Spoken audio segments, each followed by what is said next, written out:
সব মুশকিলের মুশকিল আসান এই সমাধানানন্দ আছে তো। ইনি আবার কিনি? হ্যাঁ, কেমন যেন চিনি চিনি মনে হচ্ছে।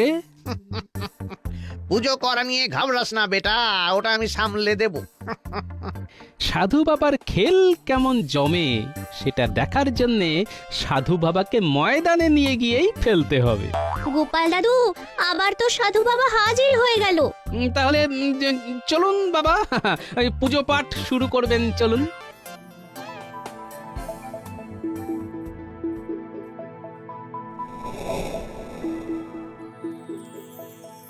হয়েছে গিন্নি, হয়েছে। ব্যবস্থা একখানা ঠিক হয়েছে। সাধু বাবাকে নিয়ে এসেছো তাহলে? কিন্তু ইনি কে? আমি আর নিজের পরিচয় কি করে দিই মা?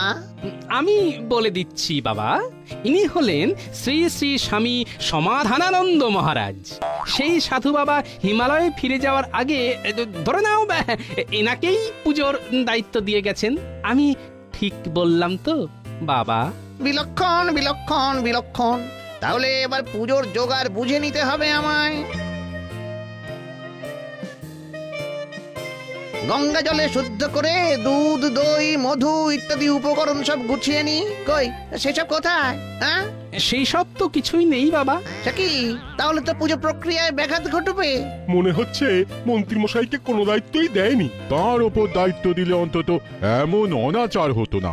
এই মুহূর্তে যখন ফুল আর গঙ্গা জল ছাড়া আর কিছুই নেই, তখন সাধু বাবা দেখুন না, যদি মূল্য ধরে দিই তাহলে কি সবটা সামলে দিতে পারবেন না? এই তো এইবার গোপাল পথে এসেছে। এই তালে ওকে চাপ দিয়ে কিছু কামিয়ে নেওয়া যাবে। উপায় যখন নেই তাহলে ওই মূল্য ধরেই করে দিতে হবে, এই আর কি। সাধু বাবা যে আগাগোড়াই ভণ্ড সেটা তো অর্থের প্রতি ওর লোভ দেখেই মালুম হয়ে গেল। তবু আর একবার বাজিয়ে দেখি সবার সামনে। কি হলো? পুজো কি আদৌ করা যাবে? যাবে না কেন, আলবাত যাবে। সাধু বাবা যখন আছেন তখন সমাধানও আছে। পুজো শুরু হোক তাহলে। হ্যাঁ হ্যাঁ সাধু বাবা, আপনি তাহলে ওই আচমনের মন্ত্রটা একটু শুনিয়ে দিন, ওটা দিয়েই শুরু হয়ে যাক। আচমনের মন্ত্র? এই না মানে কিসের মন্ত্র? মন্ত্র আবার কেন? মন্ত্র মানে তো মন তোর। তোর মনে মনে যা আছে তাই ঠাকুরকে বল, তাহলে ঠাকুর খুশি হবে, বুঝলি?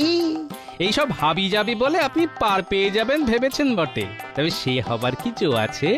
মানে মানে আপনি ধরা পড়ে গেছেন মন্ত্রী মশাই। এ কি, আপনি সাধু নন? তার মানে মন্ত্রী, তুমি সাধুর ভেগ ধরে সব গোলমাল পাকানোর মতলব ইতেছিলে? না মানে আমি আমি আমি তো মানে মানে আমি মানেটা আমি পরিষ্কার করে দিচ্ছি মন্ত্রী মশাই। পুজোর সামগ্রী জোগাড় করতে গিয়ে যখন সবাইকে হাত তুলে দিতে দেখলাম তখনই আমার সন্দেহ হয়েছিল। তারপরে যখন দেখলাম সাধু বাবার গলায় হার, তখন আর বুঝতে বাকি থাকলো না যে সাধু বাবা নকল। এবার কি যে হবে?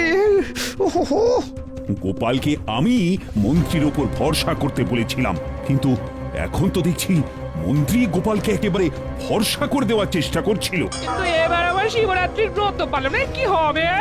ঝামেলা পাকানোর পান্ডাকে যখন ধরা গেছে তখন তাকে ঘা কতক ডান্ডা কষালেই সমাধান পাওয়া যাবে। সামগ্রী মন্ত্রীকেই জোগাড় করতে হবে। আর পুজো কিভাবে কাকে ডেকে হবে সেটাও মন্ত্রী মশাইয়ের উপরেই ছেড়ে দিন মহারাজ, কারণ আমার স্থির বিশ্বাস সাধু বাবা কোথাও যাননি, ওকে মন্ত্রী মশাই কোথাও লুকিয়ে রেখেছেন। রক্ষে করুন মহারাজ, আমি সব বলছি। সাধু বাবা কোথাও যাননি, বটার ঘটার হেফাজতে আছে। আমি তাকে এনে সব ব্যবস্থা করে ফেলছি মহারাজ। আপনি শুধু এবারের মতো আমাকে ছেড়ে দিন মহারাজ, আমাকে ছেড়ে দিন। মহারাজ আর আপনাকে ধরলো কোথায় যে ছেড়ে দেবে মন্ত্রী মশাই? ভালোই ভালোই পুজোটা মিটতে দাও একবার, তারপর তোমায় বোঝাবো কত ধানে কত চাল। আমি গেলাম মহারাজ।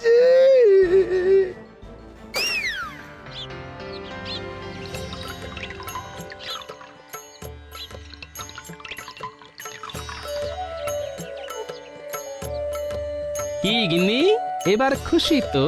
খুশি হব না? সত্যি শিবের মতো একটা বর পেয়েছি গো আমি, বর। যাক, এতদিনে তাহলে সার কথাটা বুঝেছ তুমি